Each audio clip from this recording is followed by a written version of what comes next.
मम्मा मम्मा, दादू दादी कब आएंगे?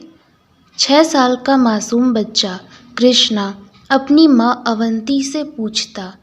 अवंती फीकी सी मुस्कान के साथ बोल पड़ी, आते ही होंगे बेटा, रास्ते में होंगे बस। यह सुनकर कृष्णा खुशी से उछल पड़ा और भागते हुए अपने कमरे में चला गया। आज कृष्णा का जन्मदिन है। आज से 1 साल पहले ही उसके दादा दादी उसके पास आए थे और आज पूरे 1 साल बाद फिर कृष्णा के दादा दादी उससे मिलने आ रहे हैं। अवंती, तुम जरा पार्टी का बंदोबस्त देख लेना, मैं माँ पापा को लेने स्टेशन जा रहा हूँ। यूँ बोलकर शुभम अपनी कार से उन्हें लेने चला गया। इधर अवंती के मन में एक टीस सी उठ रही थी कि जिसको देखो उसको बस सास ससुर की रट लगाए जा रहा है। अवंती को कहीं ना कहीं अपने सास ससुर का आना खटक रहा था। थोड़ी देर बाद घर के बाहर कार का हॉर्न बजा। कार के हॉर्न की आवाज़ सुनकर कृष्णा खुश होकर बोलता, ये दादा दादी आ गए ये, और भागते हुए घर के बाहर चला गया। अब तो लगभग सभी मेहमान भी आना शुरू हो गए। अवंती सभी मेहमानों को जूस सर्व करने लगी कि तभी उसकी नज़र कृष्णा और शुभम पर पड़ी, जो कि विमला जी और राकेश जी के साथ आ रहे थे।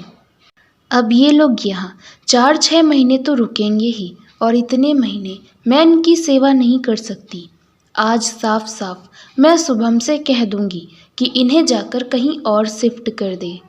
अवंती ने अपने मन ही मन कहा और जाकर बाकी मेहमानों को जूस देने लगी।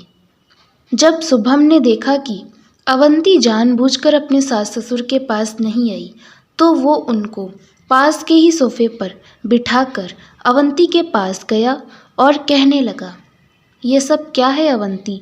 आज पूरे 1 साल के बाद मेरे माँ पापा यहाँ आए हैं और तुम हो कि उनसे मिलना भी नहीं चाहती। चलो, मिलना नहीं, बात नहीं करनी उनसे तो कम से कम जाकर उनके पैर ही छू लो। वैसे तो बड़ा समाज का ढिंढोरा पीटती हो। आज तुम्हारा समाज जब ये देखेगा कि तुम अपने ही सास ससुर की परवाह नहीं करती, तो वो तुम पर ही 4 बातें बनाएगा। इसीलिए भलमनसी से जाओ और आदर से उनका स्वागत करो। अवंती कुछ नहीं बोली, वो अपने पैर पटकते हुए किचन में चली गई। यह सब विमला जी और राकेश जी दोनों ने देख लिया और वे तुरंत समझ गए कि हो ना हो उनकी वजह से ही उनके बेटे बहू में खटपट हुई है। शाम के समय अवंती एक बड़ा सा केक लेकर हॉल में आई और कृष्णा को गोदी में लेकर उससे केक कट करवाने लगी। कृष्णा केक काटने लगा, तभी सब खुशी से उसे जन्मदिन की बधाई देने लगे। कृष्णा ने केक का पहला टुकड़ा अपने दादा दादी को खिलाया और अवंती बस अपना मुंह खोले रह गई, क्योंकि उसे तो लगा था कि उसका बेटा सबसे पहले उसे केक खिलाएगा। यह देखकर उसका मुंह बन गया और वो गुस्से से दूर हटकर खड़ी हो गई। बहू का बिगड़ता मुंह देखकर विमला जी और राकेश जी को अच्छा नहीं लगा।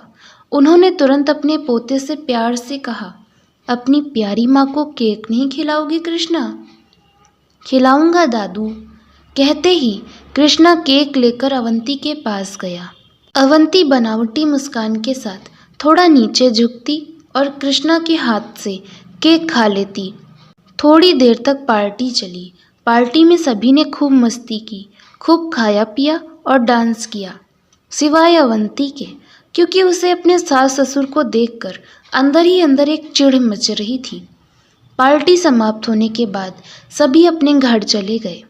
घर में घर के सदस्यों के अलावा और कोई नहीं था। कृष्णा के साथ मस्ती करते करते विमला जी और राकेश जी को बहुत जोरों की भूख लगाई। उन्होंने तुरंत अपने बेटे शुभम से खाना मांगा। शुभम हाँ में सिर हिलाकर किचन में गया तो देखा अवंती गुस्से में लाल बर्तन मांज रही होती है और अपना सारा गुस्सा बर्तनों को पटक पटक कर निकाल रही थी। शुभम उसका गुस्सा देखकर तुरंत समझ गया कि वो ऐसा बर्ताव क्यों कर रही है। खाना तैयार हो तो दे दो, माँ पापा बहुत भूखे हैं। शुभम का इतना कहना मानो अवंती के गुस्से की आग पर घी डालना। अवंती तुरंत तुनक कर बोली, हाँ हाँ, जैसे मैं तो सुबह से ठूसे बैठी हूँ। माँ पापा की बड़ी चिंता है तुम्हें। तुमने सुबह से आकर एको बार मुझसे पूछा कि अवंती खाना खाया कि नहीं, पर नहीं, तुम्हें तो फुर्सत ही कहाँ है सुबह से। अरे जब से तुम्हारे माँ पापा आ गए हैं तब से पत्नी मरे या जिए तुम्हें कोई फर्क ही नहीं पड़ता। क्यों? और हाँ, अब मैं तुम्हारे पूजनीय माता पिता के लिए ताज़ा पकवान बनाने नहीं जा रही।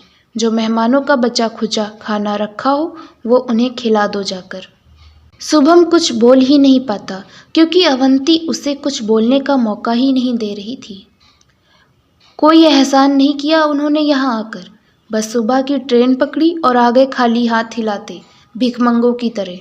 अरे जब उन्हें पता था आज उनके इकलौते पोते का जन्मदिन है तो कुछ बढ़िया सा तोहफा नहीं ला सकते थे उसके लिए।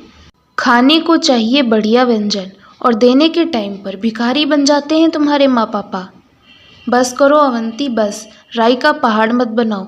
तुम जिनको इतना भला बुरा कह रही हो वो मेरे माता पिता हैं। अगर तुम उन्हें खिला नहीं सकती तो कम से कम 4 बातें भी मत सुनाओ, समझ गई? शुभम भी आवेश में आकर बोला, मैं 4 बातें सुना रही हूँ उन्हें। अरे जो है वही तो कह रही हूँ। जब से हमारी शादी हुई है तब से उन्होंने हमें एक फूटी कौड़ी नहीं दी। उल्टा तुम उन्हें हर महीने 10,000 रुपये दे आते हो, सो अलग। देखो शुभम, मैं तुम्हें साफ साफ कह रही हूँ, अपने माँ पापा से कह दो मेहमान बनकर आए हैं तो सीधा मेहमान बनकर चले जाएं। यूँ महीनों भर का डेरा जमाकर ना रहें। और मुझसे नहीं होगी उनकी सेवा। अगर सेवा करवानी है तो चले जाएं वृद्धाश्रम। अवंती ढीठता के साथ बोली। उन दोनों पति पत्नी के बीच लड़ाई बढ़ती ही जा रही थी और उनकी ये बातें दरवाजे के पास खड़े राकेश जी और विमला जी सुन लेते। दोनों का मन आत्मग्लानि से भर उठा। राकेश जी विमला जी का हाथ पकड़कर उन्हें हॉल में लाए और फूट फूट कर रोने लगे। भगवान सब कुछ दे, बस ये बुढ़ापा ना दे, विमला जी रोते हुए कहती।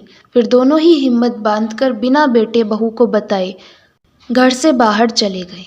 जैसे तैसे स्टेशन पहुंचने के बाद उन्होंने शाम की ट्रेन की टिकट कटाई और ट्रेन आते ही अपने गांव को रवाना हो गए।